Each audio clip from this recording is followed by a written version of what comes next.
Where leaders go, learning follows. Harvard Business School Executive Education offers more than 60 in-person and virtual programs.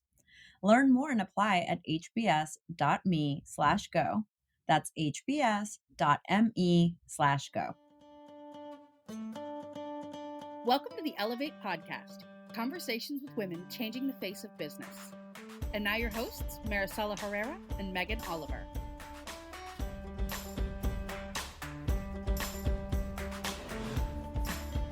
Hi everyone, it's Maricella Herrera, and I am your host here on the Ellevate podcast. And I'm here with Megan Oliver, my co-host. How's it going, Megan? It's going well.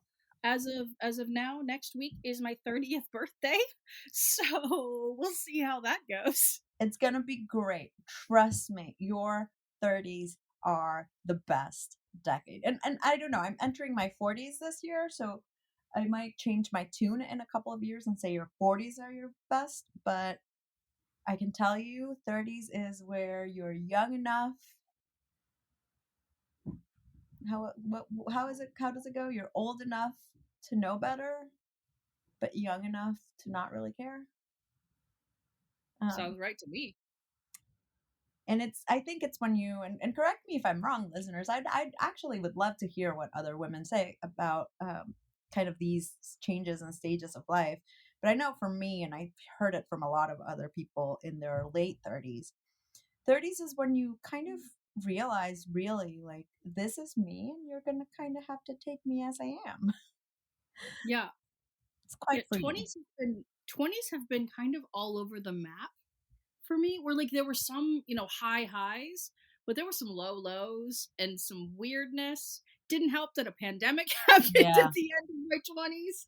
We'll see. I am excited because I have it on good authority from basically every single person in Ellevate that I work with that my 30s are that your 30s are the best. Yeah, it's a fun decade. Now there comes a lot of stuff afterwards that, I don't know, you never know, right? Like what you're getting into. I feel it for myself because I guess we both have big birthdays this year. Yeah. And I've been thinking a lot about what that means for me. Also, my biological clock is completely ticking. I opened my suitcase from my trip to London, and the baby smell just from my nephew being around it hit me hard. I know, there is that. Babies have such a smell, and it's so sweet. I know. I miss him already. I haven't seen him in like 2 days, and I already miss him. That was literally me this morning. I FaceTimed. I had to FaceTime like 3 people I FaceTimed because my niece is over at my parents' place today, but as it turns out, her mom is with her because they're apparently facing like really bad weather in Texas right now, so they're working from home.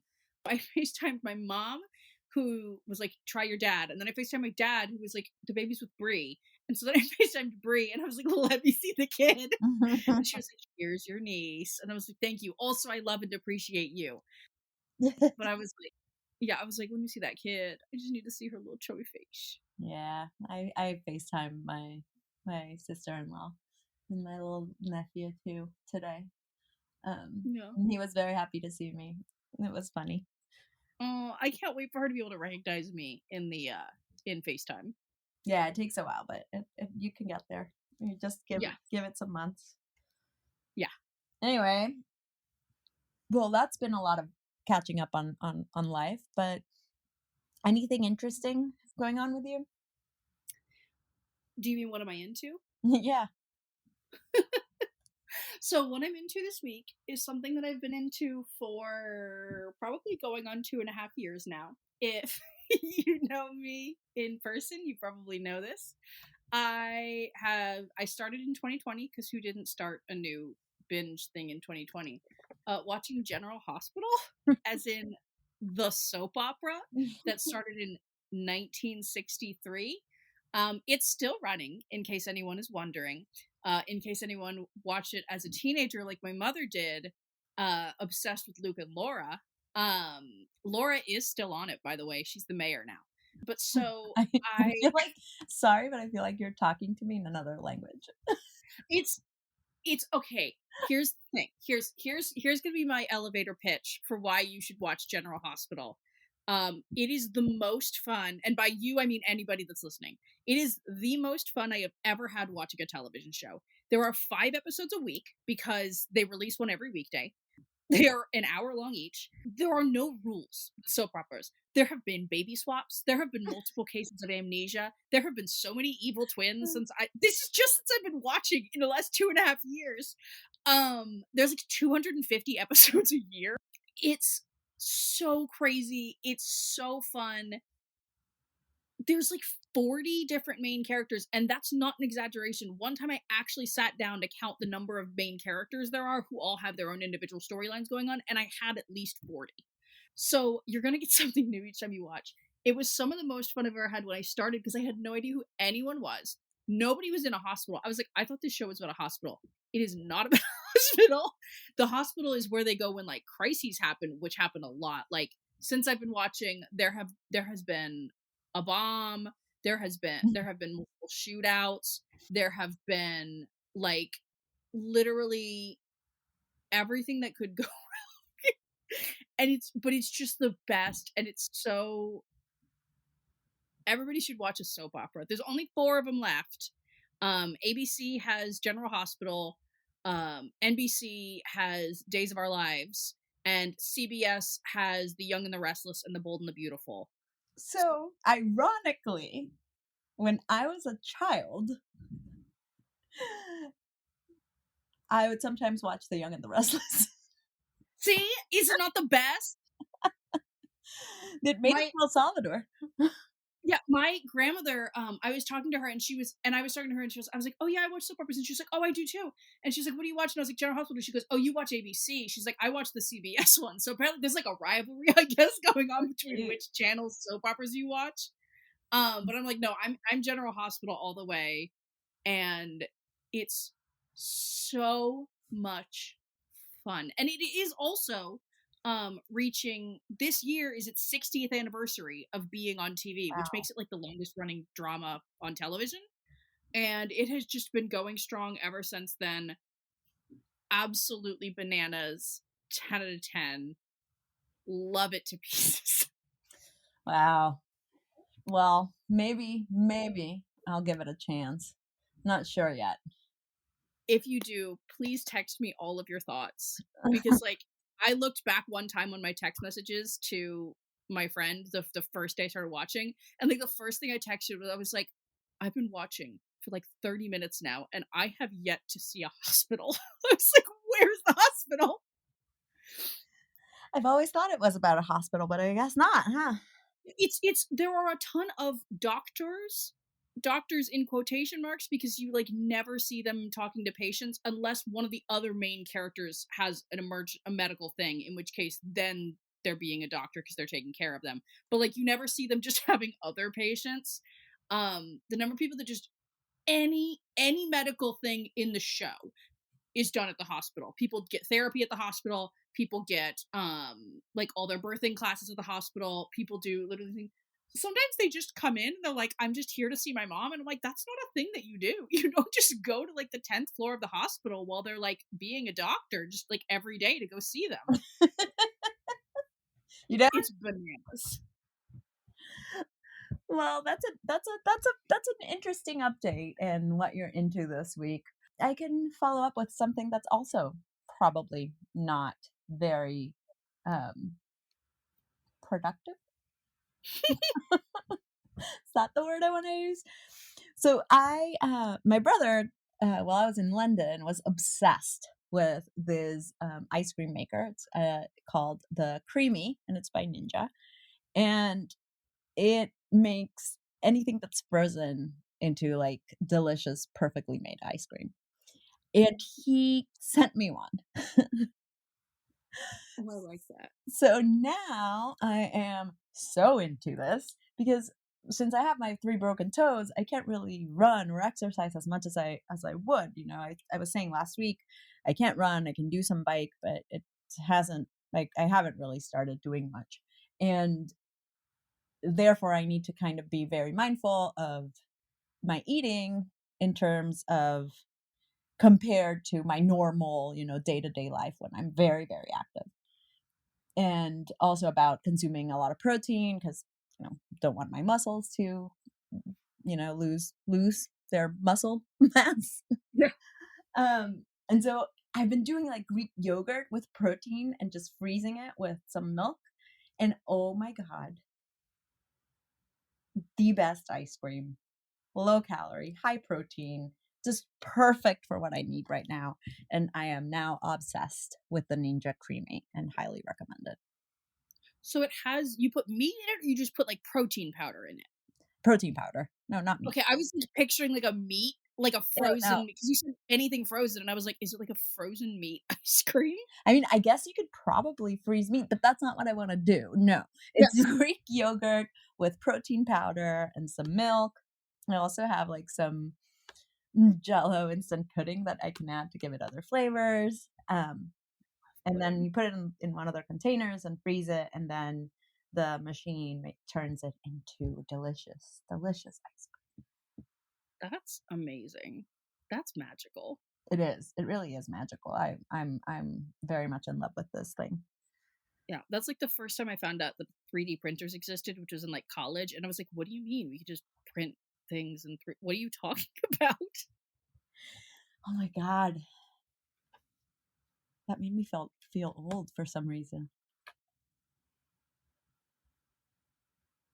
They've been around for a long time, huh? I know. Well, I'm sure they've been around longer than I knew because everybody was kind of looking at me like, "What do you mean you don't know they exist?" And I was like, "What? Huh?" I was like, "What? That's like from sci-fi." Yeah, well, they are used for many a thing now. The Ninja Creamy is not. It's just used for ice cream and milkshakes and smoothies and things of the sort. And no, this is not an advertising. I wish we were being advertised, but Yeah, yeah. If Ninja wants to sponsor us, we are open to it. completely. And I'm a fan, so very much Yeah. so.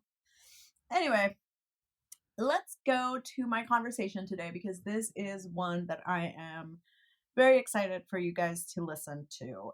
It is with Soyini Chan Shue. She is the owner, founder of City Safe Partners, which is a security firm based out of Harlem.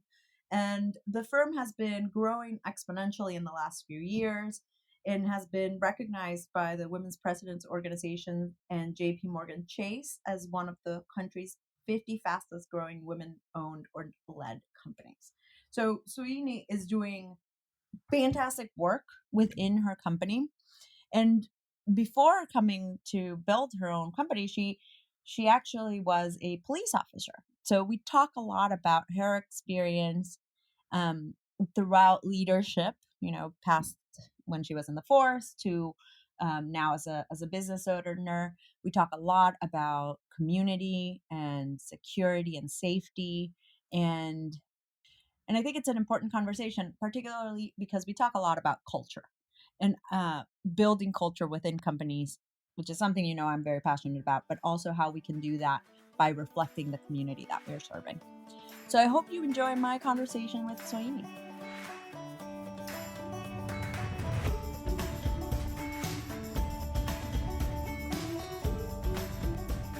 So I'm very excited to be here with Soyini Chan.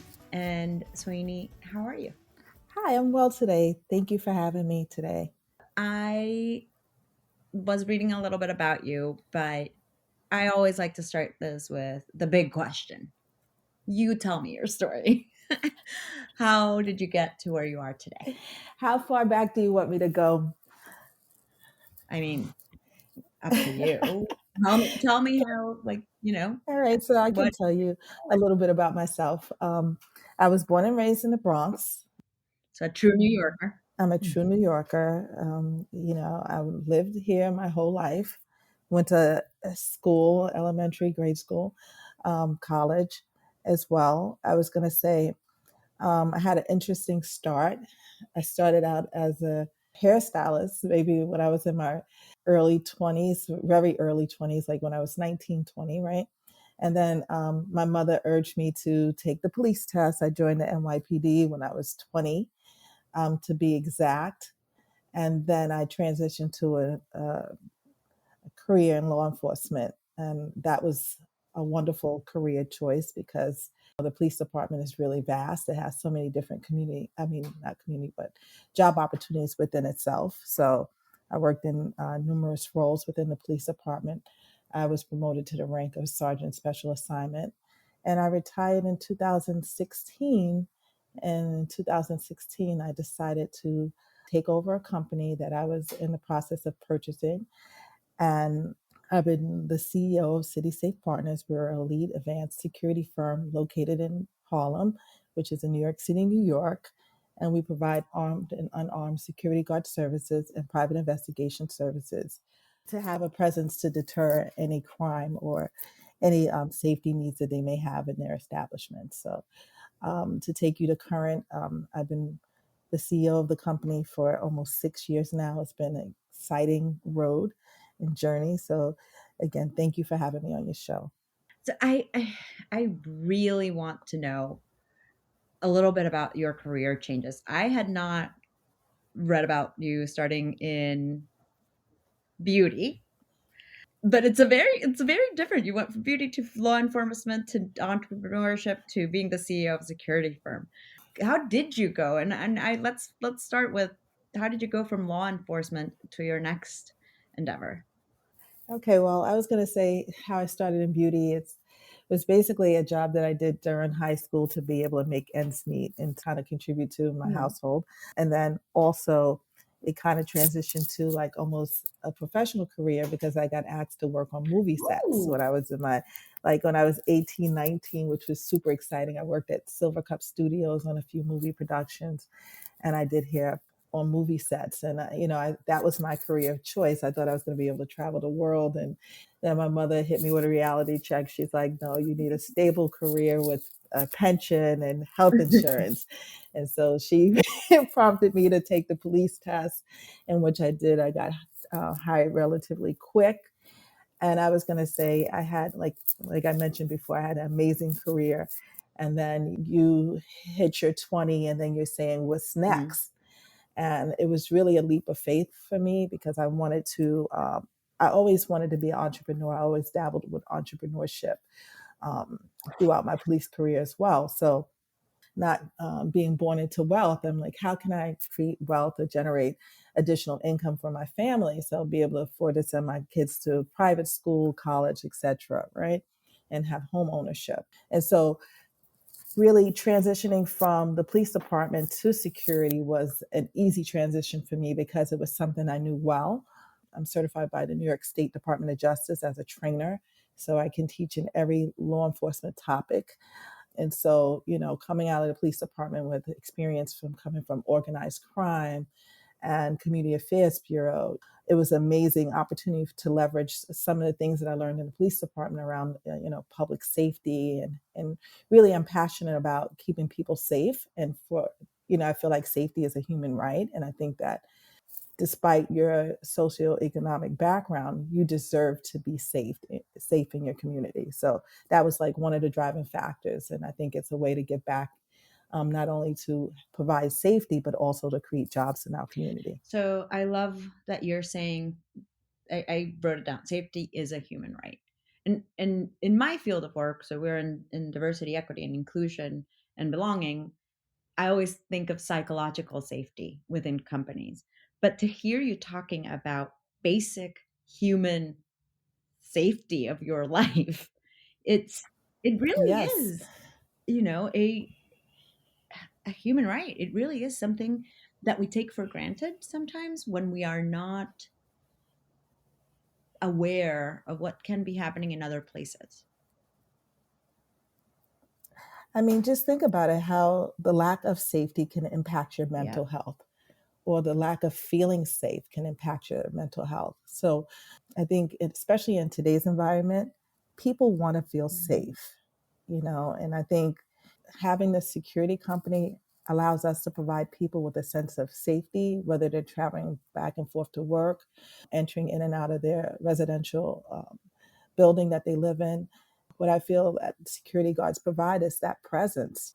And not that you can stop everything from happening, but it is a sense of comfort for people coming in and out and traveling back and forth to work every It day. truly is. So I, to go a little personal, I grew up in El Salvador, and I talk about this a lot in the podcast because I grew up during a war, right? Like I was used to waking up and hearing a bomb go off, and this was when I was, younger than 10 years old. But at some point, Hmm. getting when I was older, sometime in my teens, we had a robbery in my house, and I was there, and my mom was there, and it was an armed robbery, and it was one of the scariest moments I've gone through. And after that, because these men had been in our house and had taken the car, like there was a lot of fear of what can happen. And we actually did have security and security guards um, in the house. And what you're saying is so right. Like the fear that I had as a teenager was something that was marked for many, many, many years of my life. And that just knowing there was someone there to make you feel a little safer made a huge difference in just my mental state. Absolutely. I'm sorry that you had to live through that type of trauma. It's unfortunate that you grew up in a situation like that.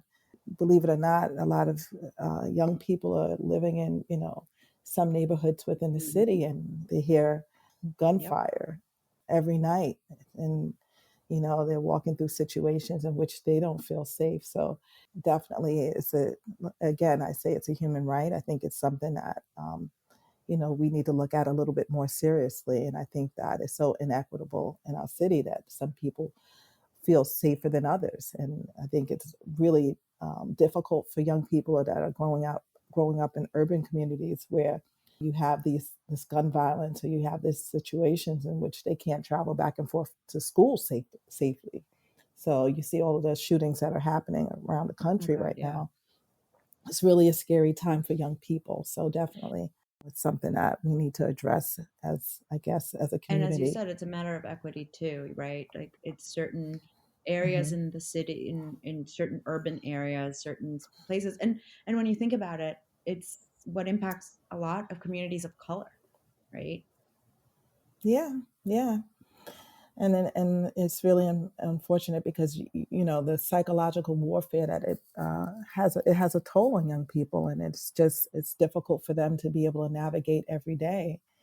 And you don't realize how much trauma someone's carrying around just from living in a situation like that. So definitely, I'm happy that you were able to get through your difficult time, and hopefully you have been able to move past that and get the support that you Oh yeah, needed from your family at that a time. 100%. For me, it wasn't that bad. To be honest, it's I think just growing up in that situation created certain resilience within me that I am very grateful for now. But and I can say that now, but it was how I grew up, and I didn't even think about it in that moment. One question that I really wanted to ask, which is, what are some of the learnings that you would like to share with other women of color about being a Black woman in a field where, like you said, it is extremely and completely dominated by primarily by white men? Definitely practice self-affirmation, right? And know that you belong, and that definitely don't let someone else's ignorance deter you from actualizing your dreams. So I would say that I learned how to stand up for myself. I learned how to speak up for Mhm. myself, and also to put people in their place constantly, and not to and I stopped making an excuse for people Very smart. and kind of shutting the behavior down.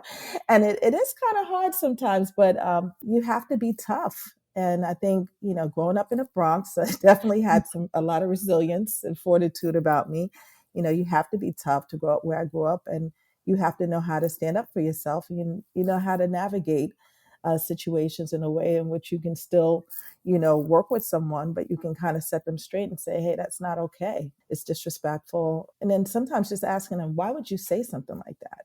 Putting them on the spot, making them feel uncomfortable instead of I'm the person that is the victim of it, and then I have to feel uncomfortable too. So putting it back on them and kind of standing my ground and knowing that I belong there and that hey, I had goals set that I set for myself, and I was going to let anybody to deter me from reaching those goals. I love that. And I love that you started with self affirmation and knowing that you belong, because I think a lot of the times we let others' perceptions of who should be in a room get inside our heads when we absolutely belong wherever we decide we belong.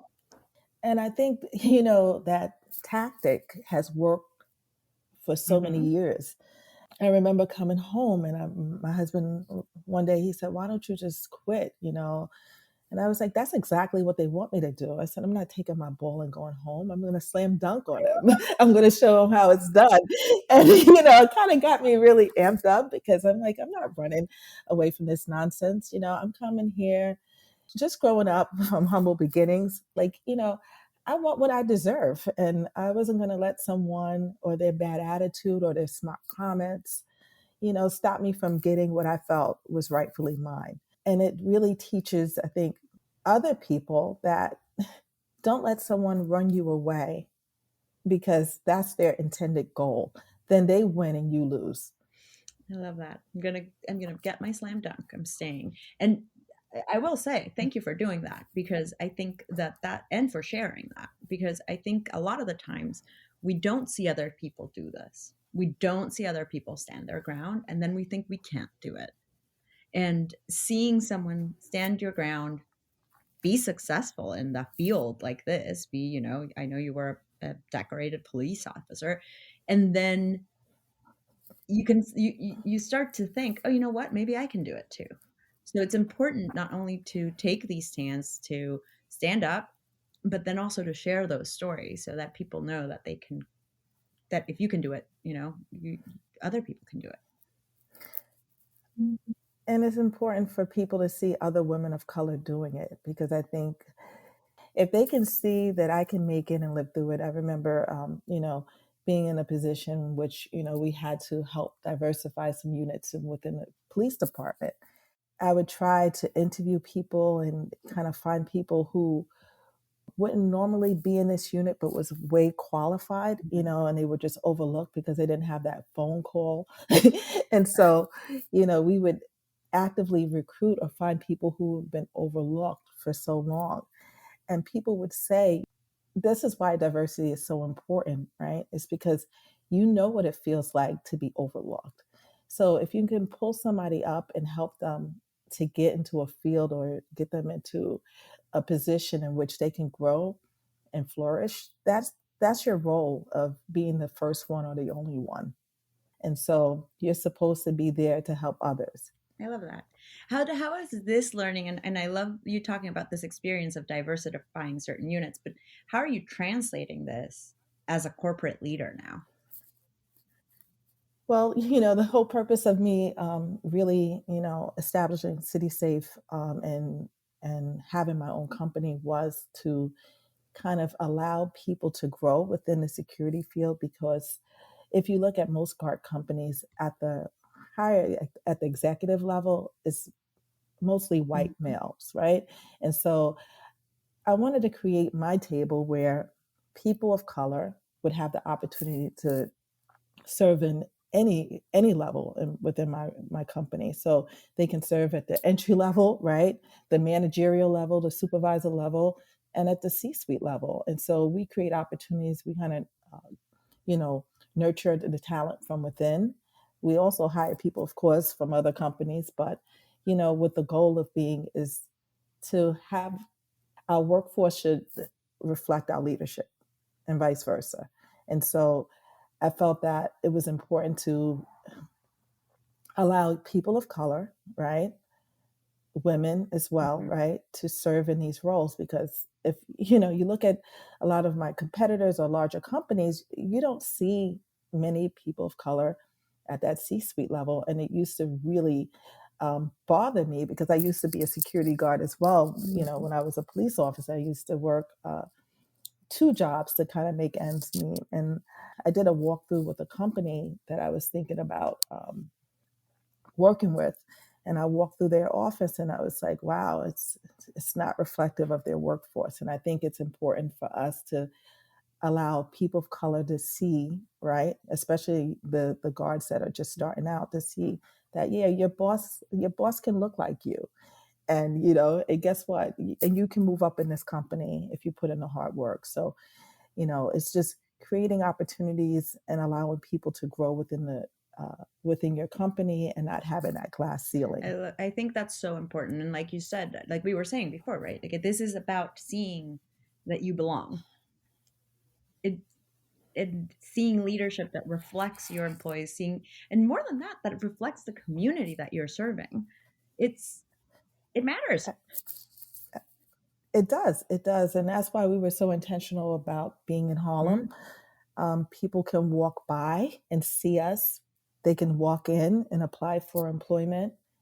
But moreover, we're so rooted in our community. We support local, sports programs. We are, definitely helpful with our community, our neighbors. We provide, security sometimes for organizations that don't have a budget for it.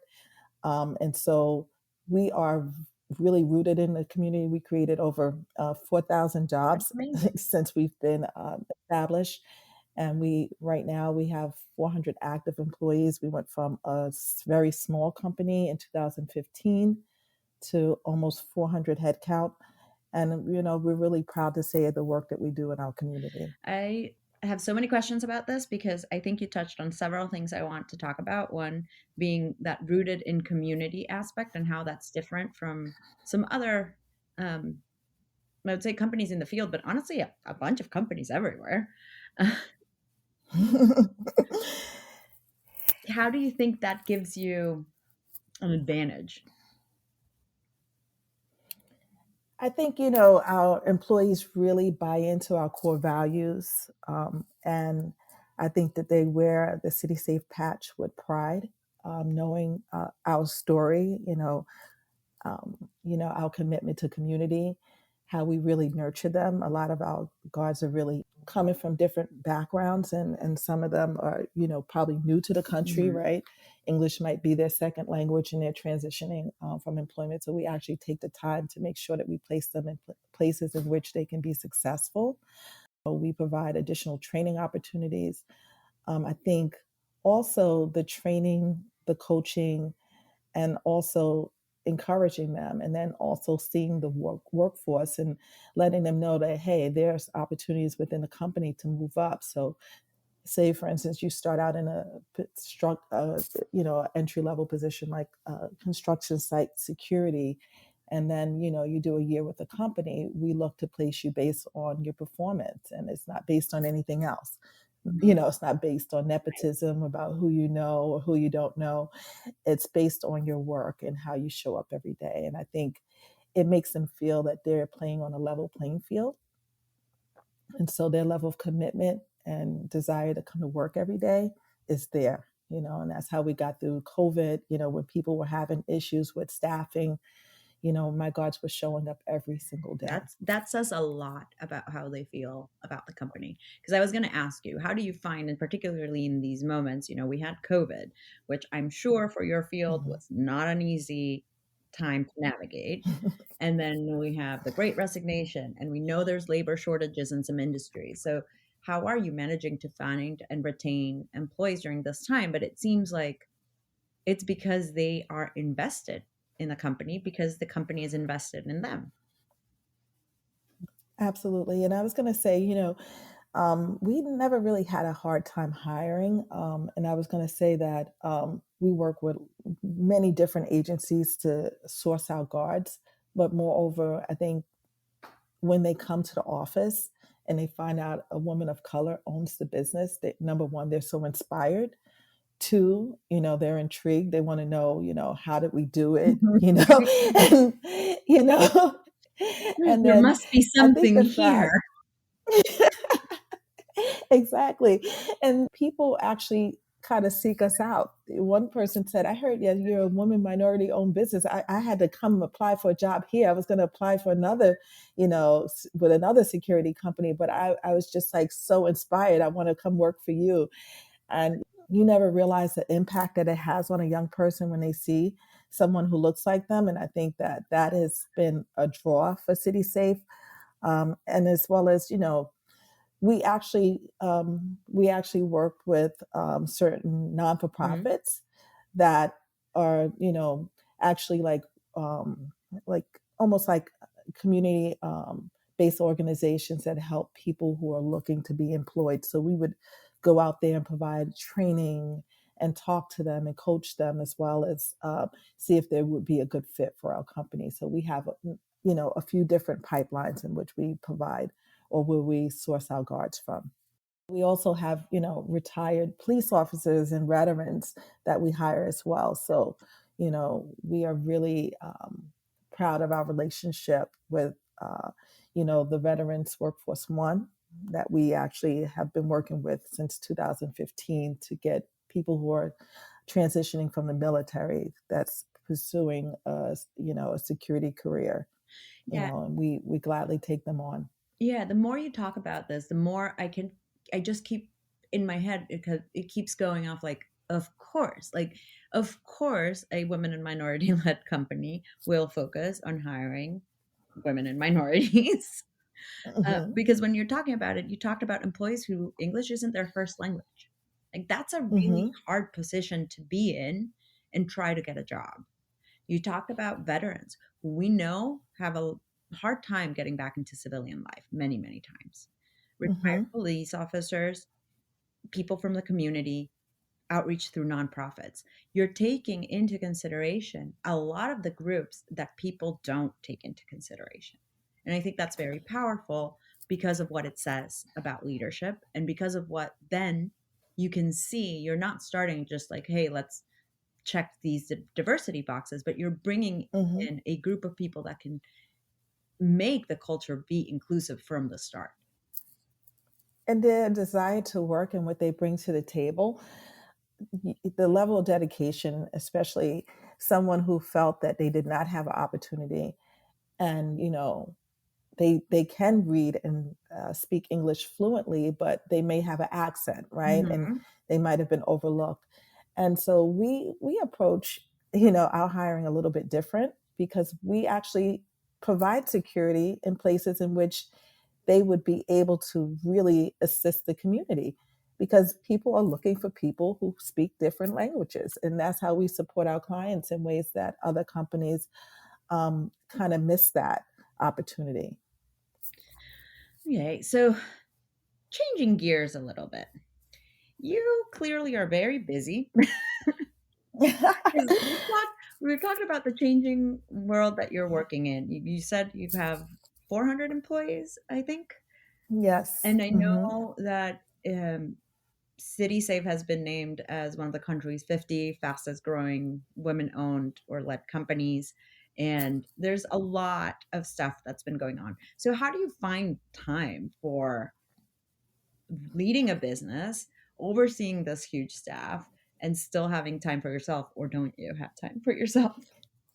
Well, I make time for myself. I have, I have a daughter that's 14. I have two older sons that are kind of off on their own somewhat, but I have to make time for my Mhm. family because I think that they are my why, right? The main reason why I do this and I work as hard as I do.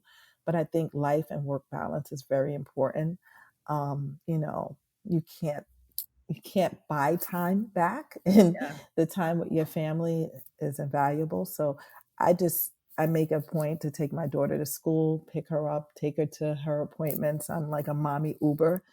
I learned how to manage my time well. So, I still manage to cook dinner for my family and to make time to do things that are important because moreover, I'm a mom, right? So, that is not a job I'm going to outsource or delegate. I have to take care of that on my own. And so that's like, that is really, important to me to be able to spend time with my children, my husband, and my family. Moreover, so I could say honestly, it was tough initially to get this balance, but I think I'm getting into a good groove where I actually take time to work out and exercise, and thank God my kids are not tiny, little kids, because that would be probably a bigger challenge. But I would say it's not as difficult as it may appear to be, but I feel like I'm managing, and I'm keeping a handle on it. And sometimes, I just take a day for myself to kind of recharge if I need it. I was going to ask you how you recharge.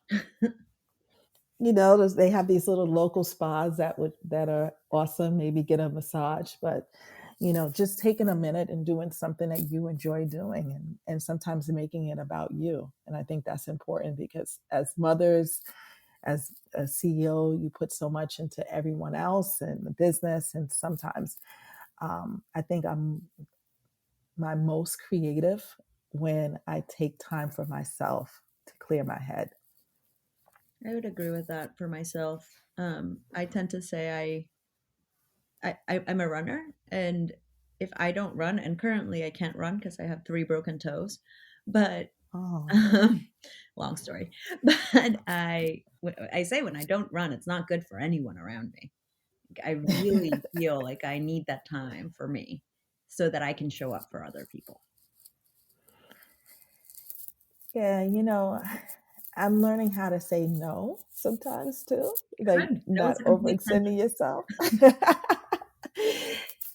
Sometimes just stepping back and saying, "Hey, I can't help everyone," because I used to try to do everything for everyone and try to be, everything to everyone, and I realized that self-preservation is important. So, It really is. And like I said, I think it's important for you, and as a CEO, as someone who people look up to, it's important to know that, because you can't burn yourself out if you want to be there for others. no, and definitely it impacts your mood and your personality when you burn yourself out. So, you know, I definitely make sure that I go to the gym at least twice a week, the minimum now. Those were some of my new goals that I put in place that I can say I'm proud of, that I'm actually sticking to. So, Good job.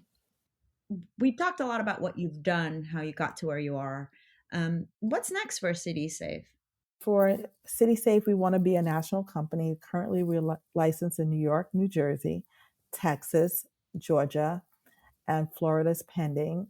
And our goal is to provide measurable security services in all industries. Definitely, if people are in need of security services, please do not hesitate to reach out to us at citysafepartners.com. And thank you again for having me on your show. Thank you so much for being here. This was a lot of fun. I think we don't talk about these industries much, and I think it's very important for us to showcase stories of people who have non-traditional backgrounds and come Mm-hmm. into these roles to lead companies or start companies and make a difference, knowing and bringing that knowledge from somewhere that you wouldn't think about it before, right? Like law enforcement. So what do you learn there? What have you seen there? How do you see the relationships there to build then this company that has created so many jobs? And like you just said, you're licensed in 4 states. So Mm-hmm. 400 jobs in 4 states, it'll be a massive impact of the jobs you can create when you expand. So thank you for sharing that. Absolutely. Oh, thank you. Thank you again for giving me an opportunity and a platform to share my story. Well, before we go, it wouldn't be this podcast if we don't do a little lightning round. So Okay. I'll ask you some questions. Don't be worried. They're all kind of silly. And you can answer in a sentence or less. And okay, we are going to start with an easy one. Does pineapple Okay. belong on pizza? No.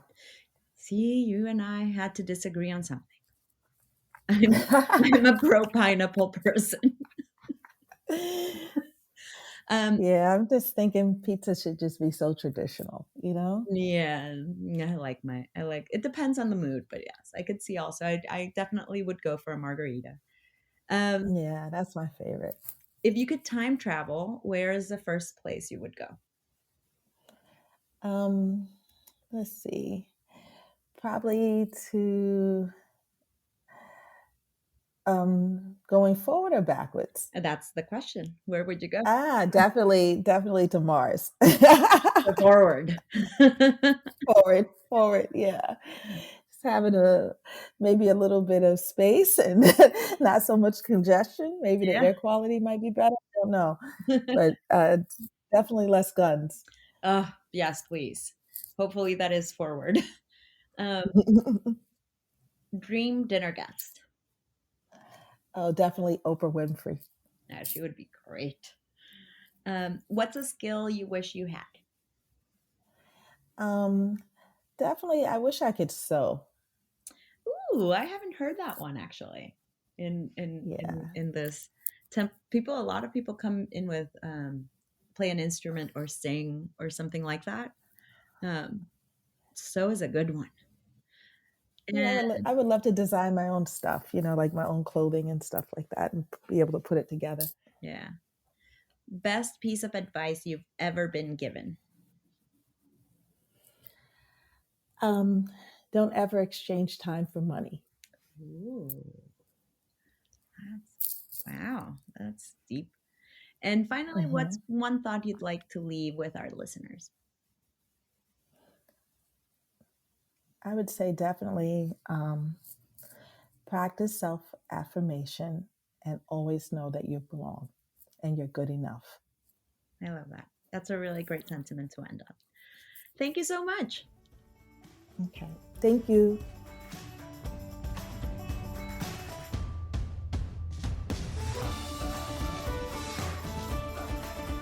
Yeah, it was a great conversation. I had a lot of fun talking to her and kind of hearing about a business being built in such an industry that I am so unfamiliar with. And it it opens your eyes about the similarities within businesses and why it's important to have there's certain tenets that are important no matter what you're doing or what industry you're in. And I think she's doing a really great service for her community by building the company in the way that she's built it and by structuring leadership and giving people opportunities to grow within leadership within her company. Yeah, and talk about a male led industry, Up. security. Absolutely. Yeah. We talk about that. We talked about that like you heard.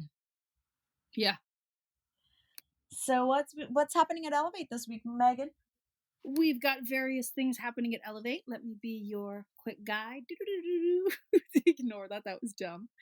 Um, at our Women Seeking Confidence Roundtable, we're going to be talking about setting boundaries, which is very important for people in their personal and professional lives. And just life in general. I feel like setting boundaries is one of those skills that you just are always learning and always getting better at. And then our entrepreneurs are going to have their own roundtable about the many ways to get funding for your business, which is huge. So any That's so entrepreneur, hard. yeah, so any entrepreneur is definitely going to want to come to that one. The Women Seeking Confidence roundtable is going to be Tuesday at 1 p.m. Eastern, and then the Entrepreneurs Roundtable is going to be on Thursday at 4 p.m. In addition to that, we have several of our community circles coming up. Most immediately is going to be today is our community circle for the LGBTQ community, which is led by me. If you want to see me, come join us. And then tomorrow is our Asian and Pacific Islanders. That's at 10 a.m. Eastern, and mine today is at noon Eastern. So be there. And then next week is our Latinx community circle on Tuesday at 5 p.m. Eastern. Awesome. Hope you can join us to one of these because it's great to get to meet this community. I know I'm biased, but they are fantastic. Fantastic Yeah. people. Yeah. And then we have those are all virtual. So if you want to get your virtual networking on and your virtual learning on, come to those. If you want to meet any of us in person and you happen to be in any of these areas, let me know. Cincinnati is going to be putting on a Galentine's wine and chocolate pairing today at 5 p.m. Eastern. Toronto is going to be putting together a cocktail connection all about being together again, also in person, and that's also at 5 p.m. Eastern. Several more today. Orange County is meeting up for their monthly meetup, and they are going to do an anniversary celebration because they're celebrating their anniversary. Austin is going to be meeting for a happy hour about being a fierce female investor, especially in a market downturn. Huge right now. That's at 7 p.m., whereas the Orange County is going to be at 9 p.m. Eastern. And our Dubai chapter is also meeting today at 10 a.m. Eastern time for a Galentine's Mix and Mingle, a night of connection. Literally all of that is happening today. So if you're in any of those chapters or any of those areas, please look it up. And then a few more that are happening over the course of the next week. Los Angeles is meeting for an in-person happy hour. Pittsburgh is meeting for a Galentine's Day networking. We got a lot of Galentine's Day stuff coming up. That's very us. And Atlanta is meeting for a wine up networking mixer. All of those are happening tomorrow. So be sure to check out our website to see all the cool stuff that you can go to in the next week. Awesome. Thank you for that, Megan. And also happy Galentine's Day. I can't believe I missed that. Yes, happy Galentine's Day. It's okay. I missed it too. Oh, God. This is what happens when you're busy. Yeah. Anyway, happy Galentine's Day to everyone. It's a great time to celebrate our female friendships. Speaking of celebrating women, do you want to get us started on our history makers today? Yeah. Lindsey Vonn became the first woman to ski the Kitzbühel-Streif, and she did it at night. I don't really know where that is, but that sounds actually quite scary. Yeah, it sounds terrifying. And Lindsey Vonn is a badass. Yeah. So, if anyone can do it, she can. Right. Yeah. Naomi Sharon became the first woman signed to Drake's record label, OVO Sound. Andrea Mahler became the first woman to participate in the Eddie Aikai Big Wave Invitational. Patricia R. Wallace became the first woman to lead the U.S. Army's 80th Training Command. Lisa Curcio Gaston became the first woman to be elected Commodore of the Chicago Yacht Club. And Rebecca Walsh became the first woman appointed to referee a men's English Football League championship match. Really? Yeah, the first one. Well, I guess it's better late than never. Amazing. Congratulations to all these amazing women who are making history. Yes. Yeah, I always say I have kind of a mixed feeling with these because they're so great to celebrate, and I want us to continue to celebrate always all the great achievement of women. But it's sometimes really sad that it's taken so long. I know. So let's keep going so that we can keep celebrating them, and as long as the first are not the last, I think we're all good. Yeah. Great. Well, thanks for being here and thanks for listening, everyone. Next week, I get to chat with Brooke Bartholomew Quinn. She is the Chief Customer Officer at Care Fertility, the leading global fertility healthcare company. We talk a lot about the fertility journey and why it's important to have access and why employers need to make sure that we have access.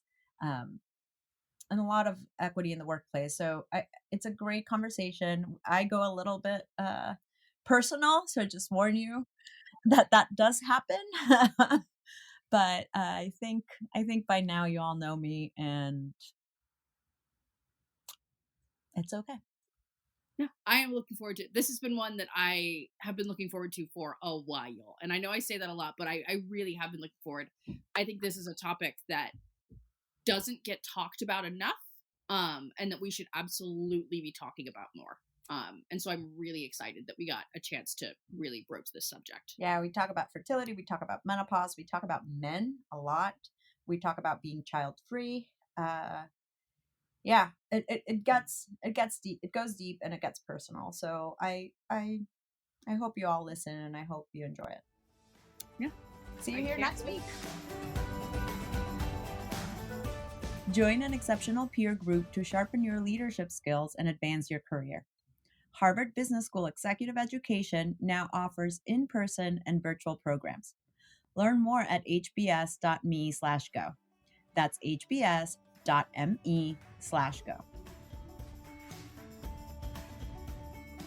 Thanks so much for listening to the Ellevate podcast. If you like what you hear, you can subscribe, give us 5 stars, and share your review. You can learn all about Ellevate membership and all the great things that Ellevate Network is doing at our website, www.ellevatenetwork.com. That's ELLEVATE network.com. And special thanks to our producer, Catherine Heller. She rocks. Thanks so much, and join us next week.